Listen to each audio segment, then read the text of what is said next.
Please like, subscribe, and comment. It really helps the channel. Welcome back, everyone. Today we're diving into a cold case that's both fascinating and really unsettling. It's the mystery of the Connecticut River Valley Killer. So picture like the serene beauty of New England, like late 70s and 80s. And then, imagine this string of just brutal murders that left communities terrified and investigators just completely baffled. Yeah, serial killer cases, especially the unsolved ones, they grab our imagination, don't they? I think they force us to look at that, like the dark side of human nature and, try to deal with the fact that some of these predators, they can operate undetected for years. Yeah, for sure. And I think the Connecticut River Valley Killer case is a prime example of that. We're talking young women targeted seemingly at random, lives brutally cut short, and their bodies left near the river that gives the valley its name. But I think the biggest question might be, why after a decade of this terror, the killings suddenly stopped? Yeah, that sudden stop, that's got to be one of the most interesting parts of this whole case. It makes you think something big changed in the killer's life or their circumstances, maybe even like their mental state. But before we get too far ahead of ourselves, let's lay out like the basic facts, the timeline of this whole chilling mystery. Okay, so it all starts in 1978 with Catherine Milliken disappearing. She was a bird watcher, just vanished one day doing what she loved. And her body was found later near the river. Multiple stab wounds. It was horrible. I mean, unsettling, yes, but it didn't immediately set off like alarm bells. It wasn't until a few years later, between 1981 and 1985, that a pattern really emerged. Right. During those years, you had several young women just vanish, similar circumstances to Catherine Milliken. And eventually their bodies were discovered, each one showing that same brutal pattern of all those stab wounds. And it was then that investigators, they had to start seriously considering the possibility of a serial killer in the area. And then, in 1987, Barbara Agnew becomes the last known victim. Her car was found abandoned at a rest stop. And like all the others, her body was discovered with those chilling, multiple stab wounds.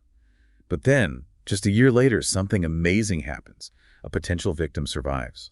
1988, Jane Borowski is attacked in a parking lot, stabbed 27 times. But she manages to escape. Wow, 27 times. Borowski surviving, that's like a huge turning point in the case. She's the only one who can give us the description of what the attacker looked like. A tall guy, beard, driving a Jeep Wagoneer. We have to remember trauma can, affect memory.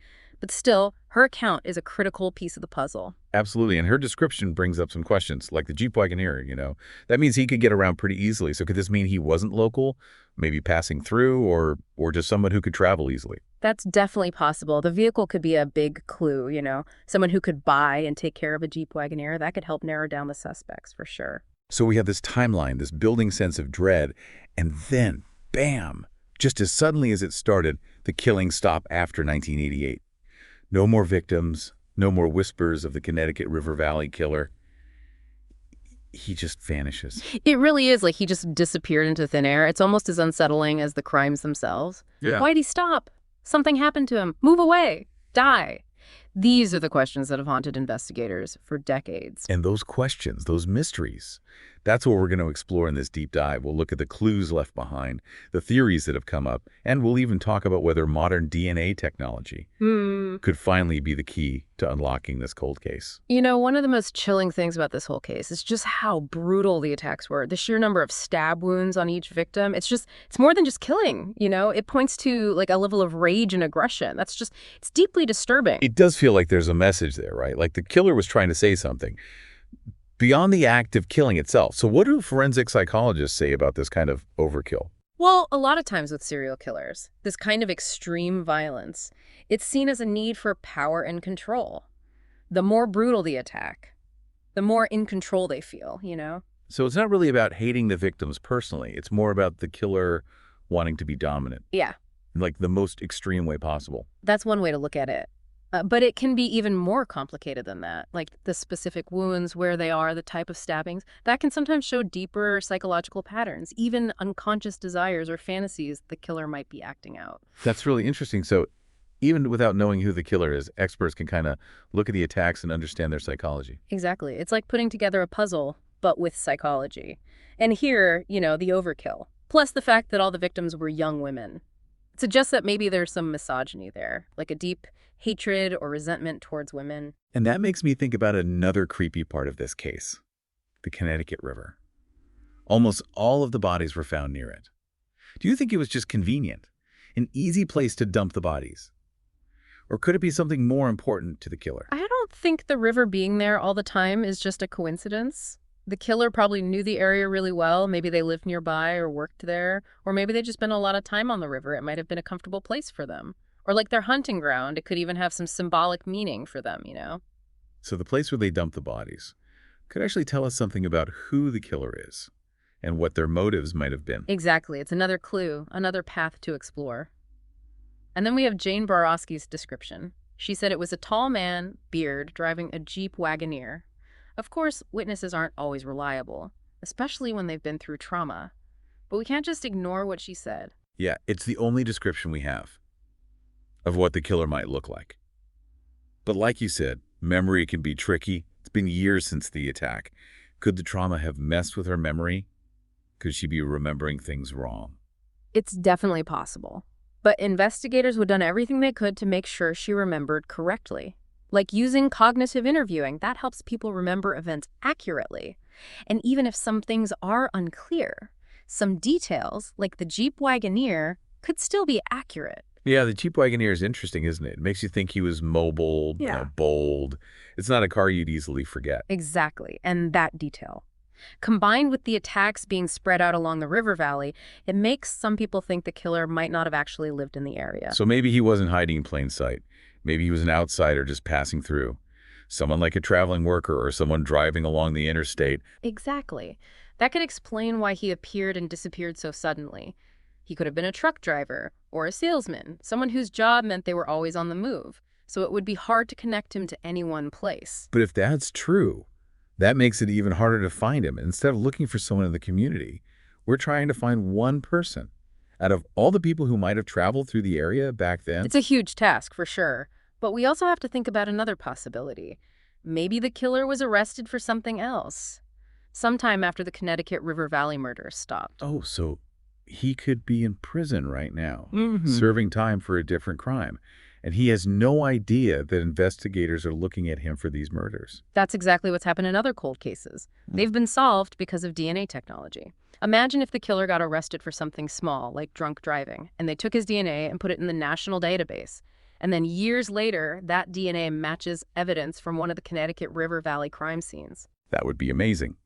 But we have to hope the killer left some DNA behind. And even then, we don't know if his DNA is in the system. What are the chances he didn't leave any trace of himself at these crime scenes? Hard to say, really. Forensic science wasn't as good back then. But even experienced killers make mistakes. You know, a hair, a drop of blood, a cigarette butt. Any of those things could have his DNA on them. And that could be the key to solving this whole thing. It makes you wonder, doesn't it? What if there's a box of evidence sitting somewhere, just waiting for the right technology to come along and tell us who the killer is? But even if we find out who he is, we still need to understand why he did it. What could make a person do such awful things? That's the big question, isn't it? Figuring out why a serial killer does what they do. That's often the hardest part and the scariest part. It's the human element. That's what makes these cases so fascinating, so terrifying. We want to know what could possibly push someone to kill another person, let alone to do it over and over again in such brutal ways. And sometimes, even with the best investigation, we might never know why the killer did it. But that doesn't mean we stop looking for answers. We have to keep trying for the victims and their families, to find justice, no matter how long it takes. And that brings us to probably the most confusing part of this whole case, the silence. After 10 years of terror, the killings just stop in 1988. Why? Did he just decide to stop? Did he die? Did he move? Was he arrested for something else? Or is he still out there, living among us, hiding this terrible secret? It's a scary thought, right? That he could be out there somewhere living a normal life, like nothing ever happened. You see that in movies all the time. But it does happen in real life too, doesn't it? Oh, absolutely it happens. Some people, they do terrible things, but they can just shut that part of themselves off, hide their dark side, and just blend in. It's unsettling for sure. It shows how complicated the human mind is and how hard it can be to figure out these kinds of criminals. So let's say he is still out there. What are the chances of catching him now? After all this time, memories get fuzzy, evidence gets lost, witnesses might not even be around anymore. Does that mean the Connecticut River Valley Killer will always be a mystery?